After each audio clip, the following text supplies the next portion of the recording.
Oh my goodness, that's a great question because you would probably get just a handful of people that would be on. At 68, Vince Gill still carries himself like the humble guitar-slinging poet fans fell in love with decades ago.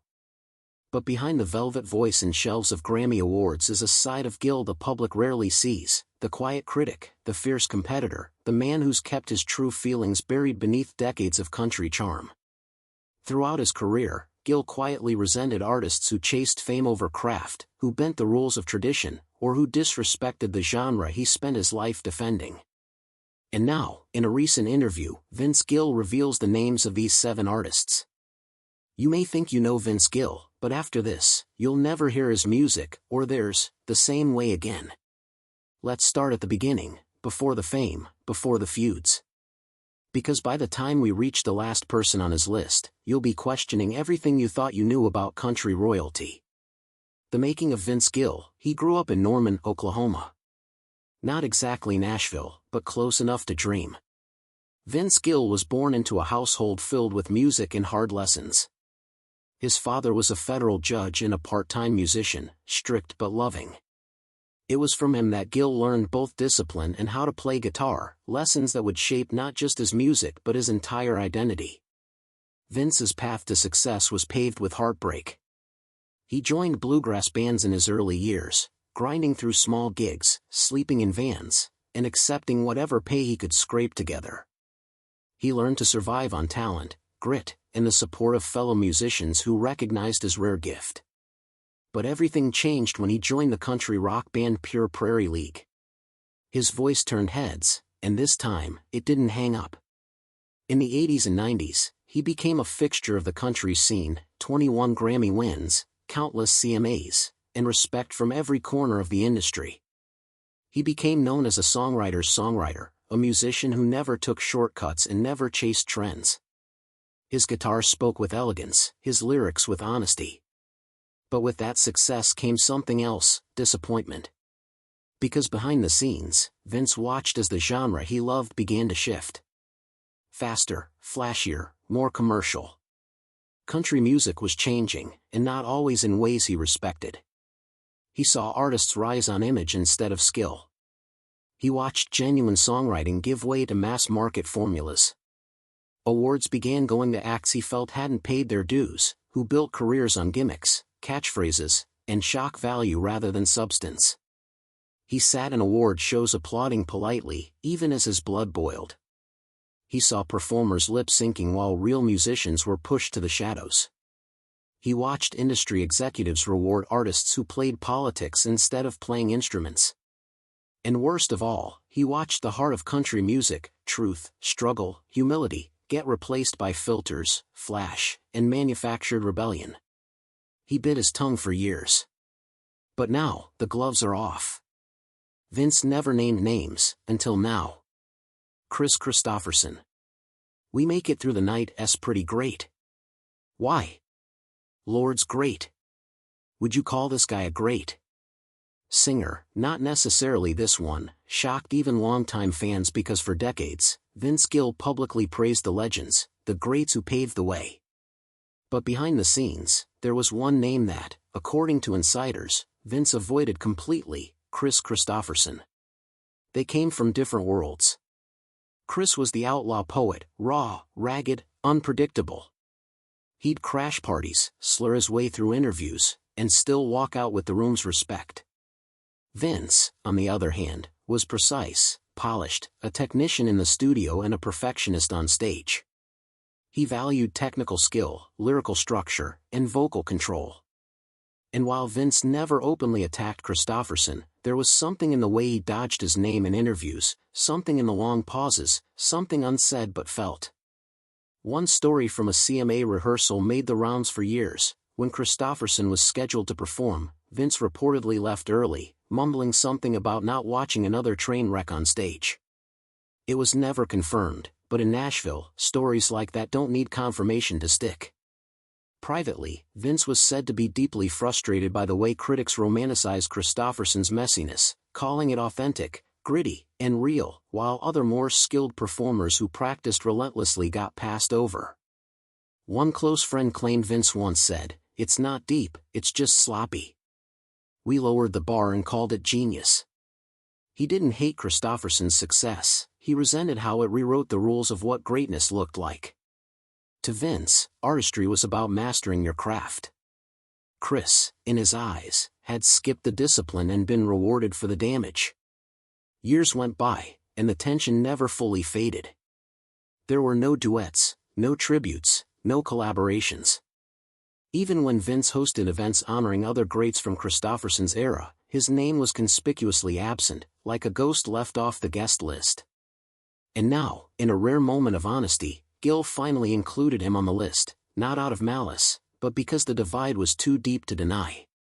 But if Vince saw Kristofferson as a symbol of chaos, the next artist represented something even worse in his eyes: the moment country music sold its soul, Garth Brooks. It's almost sacrilege to suggest tension between Vince Gill and Garth Brooks, two titans of the industry, two names etched into the DNA of country music. But if you know the history, if you follow the subtle signals, the divide becomes impossible to ignore. Vince was the craftsman, the quiet poet, the guy who'd spend hours perfecting a solo, rewriting a verse until it felt like truth. G brought pyrotechnics, headset mics, and a stadium-sized ego to the genre. He turned country concerts into rock spectacles. And to some, including Vince, it felt like something sacred was being trampled on. It wasn't just the performances, it was the philosophy. Gill valued nuance, restraint, melody. G valued movement, flash, scale. Where Vince delivered heartbreak with a whisper, G roared about it across sold-out arenas. Gill saw himself as a steward of country's roots. G, to him, was the architect of its commercial revolution, for better or worse. In interviews, Gill once lamented that we lost the stories in country music. He never pointed fingers directly, but fans connected the dots. He didn't have to say G's name. Everyone knew who rewrote the rules and rerouted the river. And when G began selling out arenas and dominating award shows, many felt the soul of country was fading, and Vince, with his mournful ballads and guitar solos, was being quietly pushed aside. Insiders say Vince was gracious in public but quietly mourned what the genre had become. He reportedly turned down opportunities to present G with Lifetime Achievement Awards, not out of bitterness, but because he couldn't fake admiration he didn't feel. It wasn't just a stylistic clash, it was a philosophical one. To Vince, country music wasn't about fireworks or crowd surfing. It was about storytelling, roots, humility. And G, for all his success, represented an era where those values got lost in the roar of the crowd. Was it jealousy? Or just heartbreak, watching a genre transform beyond recognition? Maybe both. Either way, Gill never celebrated Gar's wins. He didn't clap at the standing ovations, he never showed up to those front row seats. Next up, a mullet-wearing heartthrob who made country explode for all the wrong reasons: Billy Ray Cyrus. Achy Breaky Heart made Billy Ray Cyrus a household name overnight. It was catchy, it was viral before viral was a thing, and it sent country music straight into pop culture history. But not everyone was clapping. Vince Gill, whose musical background was rooted in jazz-level complexity, deep songwriting, and traditional country values, reportedly found the track insulting to real musicianship. In a CMA green room, Gill was overheard joking that Billy Ray's song set country music back 10 years. And it wasn't just a one-off remark. That quote circulated like wildfire among industry insiders, fueling speculation that Gill saw Billy Ray as a threat to the genre's integrity. To Vince, country music was supposed to be about stories, pain, hope, truth. But here came Billy Ray with a one-liner hook, a dance craze, and a marketing engine so big it drowned out everything else. Gill once reportedly said the song wasn't country, it was karaoke with a mullet. The two never collaborated, never shared a stage, and if they passed each other in the hallway, it was said to be icy at best. While some artists tried to balance innovation with respect for the roots, Billy Ray seemed to sprint in the opposite direction. He leaned into the flash, the hair, the hips, the gimmick. To Vince, it all felt like a parody of what country was supposed to be: heartfelt, grounded, and born of lived experience. Gill didn't hate Billy Ray personally. He never needed to. But he couldn't stand what Billy Ray represented, a rise in gimmicky imagery over substance, music that began pulling Nashville in a direction Gill had spent his life resisting. And the next artist, she sold more albums than nearly anyone in the genre's history, and Gill couldn't bear the sound of her records. Shania Twain. To the world, Shania Twain was the queen of country pop. Her rise was meteoric, groundbreaking, glamorous, and unstoppable. But to many purists, including Vince Gill, she was something else entirely, a disruptor. Her glossy production, pop-drenched hooks, and massive crossover appeal left little room for the kind of raw, roots-driven music Gill championed. In her wake, a wave of artists followed, chasing the same sleek formula, leaving tradition behind in favor of market-tested melodies and million-dollar music videos. Though he never named her directly, Gill once said, "We lost a generation of real country fans chasing radio hits." He later added, "Sometimes we forget what genre we're in." For longtime fans, it wasn't hard to read between the lines. And while most legends in the industry eventually crossed paths, shared tributes, duets, or at least a shared stage, Gill and Twain never did. Not during her rise, not at award shows, and not even during genre-spanning tributes where their names easily belonged side by side. For two massive artists in the same lane, that silence wasn't just awkward, it was deafening. Behind closed doors, some insiders said Vince saw Shania's rise as a tipping point, when Nashville started chasing trends instead of talent, and when country music started sounding like anything but. In the next name, he redefined bro country and left Vince shaking his head, Jason Aldean. Jason Aldean burst onto the scene with baseball caps, heavy guitars, and lyrics that leaned more into trucks, whiskey, and tailgates than heartbreak and truth. His sound was loud, his brand was bold, and his fan base exploded almost overnight. But while mainstream audiences embraced him, not everyone in Nashville was impressed. Vince Gill, meanwhile, has always championed songwriting as an art form, storytelling as soul, and he didn't hide his disapproval of the bro country wave. "I think we've dumbed it down," he once told Rolling Stone. "There's room for fun in music, but let's not pretend it's country just because there's a pickup truck in the video." That wasn't a passing opinion, it was a shot across the bow to Gill. Aldine's rise marked another departure from the values he fought to preserve.